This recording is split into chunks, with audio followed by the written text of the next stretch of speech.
జై శ్రీమన్నారాయణ. మనం ఈరోజు తిరుప్పావైలో 6వ పాసురం గురించి క్లుప్తంగా తెలుసుకుందాం.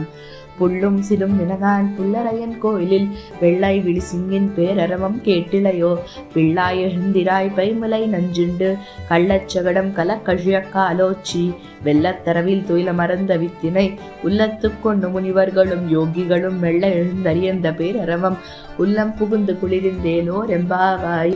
ఈనాటి పాసురం నుంచి 15వ పాసురం వరకు నిద్రిస్తున్న 10 గోపికల్ని మేలుకొలుపుతుంది గోదమ్మ. ఓ పిల్ల లెగవమ్మ, పక్షులు కూడా కూస్తున్నాయి.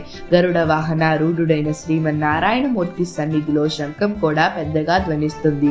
నీకు వినిపించట్లేదా? పూతన విషపు పాలను త్రాగి సంహరించినవాడు, సకటాసురుణ్ణి తన చిన్ని శ్రీపాదముతో సంహరించినవాడు, క్షీరాబ్దిలో శయనించి ఉన్న ఆ శేషసాయిని మనసులో ధ్యానిస్తూ యోగులు మునులు హరి హరి అని స్మరిస్తూ ఉంటే ఆ నామం మాలో ప్రవేశించి మా హృదయాన్ని చల్లపరిస్తే మేము మేలుకున్నామమ్మా, నువ్వు కూడా మాతో లేచి రావమ్మా అని అంటున్నారు గోదమ్మ. గోదాగోష్ఠి వెళ్ళి 10 గోపికల్ని మేలుకొలుపుతారు.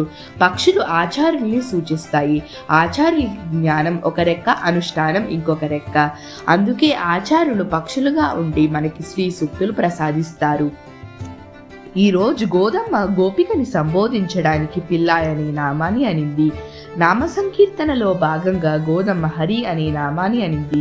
ఈరోజు గోదమ్మ ఆళ్వార్ తిరునగరి మరియు నాచ్యార్ కోయిల్ అని 2 దివ్య దేశాన్ని స్తుతించింది. ఈ రోజుటి పాసురంలో పిల్లాయను చెప్పడం చేత పొయ్గే ఆళ్వార్ని మేలుకొల్పుతుంది గోదమ్మ. ఈయన ద్వాపర యుగంలో అవతరించారు. ఈయన సరస్సులో బంగారపు కమలంలో అవతరించారు. జై శ్రీమన్నారాయణ. ఆండాళ్ తిరువడిగళే శరణం.